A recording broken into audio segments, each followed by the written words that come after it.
Hello বন্ধুরা, কেমন আছেন সবাই? আশা করি ভালো আছেন। তো আপনাদের আজ একটা জিনিস দেখাচ্ছি, দেখেন। তো দেখতে পাচ্ছেন আমাদের গাঁথনিটা, ওই পাশটাও দেখাচ্ছি।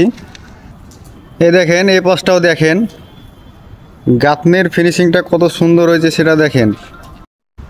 তো দেখতেই পাচ্ছেন গাঁথনির ফিনিশিংটা কত সুন্দর হয়েছে। তো আপনারা হয়তো ভাবছেন এ তো গাঁথনি, এতে আবার কি আশ্চর্য? তো গাঁথনির মধ্যে আশ্চর্য ব্যাপার আছে। তো বন্ধুরা, এই গাঁথনিগুলো করা হয়েছে কোনো পাটা সাইজে না, গাঁথনিগুলো করা হয়েছে শুধুমাত্র সুতো দিয়েই। সুতো দিয়ে গাঁথনি দুদিক ফেরেস হয়েছে।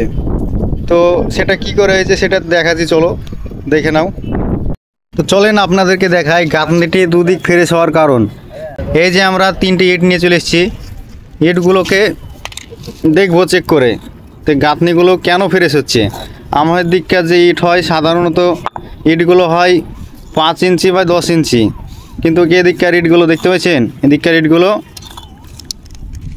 ইটগুলো আছে 8 ইঞ্চি। দেখতে পাচ্ছেন এদিককার ইটগুলো আছে 8 ইঞ্চি, আর পাথলেতে আছে দেখো 4 ইঞ্চি থেকে খানিকটা কম। তো দেখতে পাচ্ছ 4 ইঞ্চি থেকে খানিকটা কম ইটগুলো।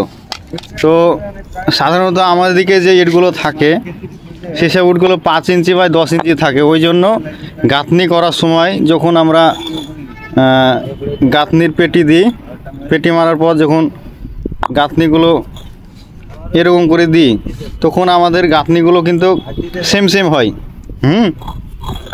আর যখনই আমরা গাঁথনি করার সময় যখন আমরা একটু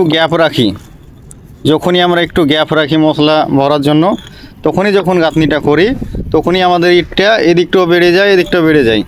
তো আমাদের গাঁথনিটা সঠিক হয় না। তাই ইটগুলো কত সুন্দর ফিনিশিং করা আছে দেখতে পাচ্ছেন। ইটগুলো ফিনিশিং করা আছে যে 8/4/4 একটু কম আছে। এখানে যখনই আমি দুটো ইট রাখবো, একটা ইট ওপরে রাখবো, তো এদিকে দুদিকে ফ্রেশ হয়ে যাবে। তো দেখতে পাচ্ছেন দুদিকে ফ্রেশ। তো ভিডিওটিতে এতটুকুই বলার ছিল যে 5/10 ইঞ্চি ইটে কখনোই গাঁথনি দুদিক ফ্রেশ হবে না।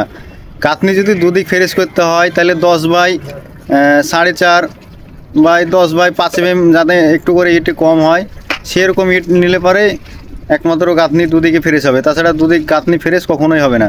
তো ভিডিওটি ভালো লাগলে অবশ্যই একটি লাইক করে দেবেন।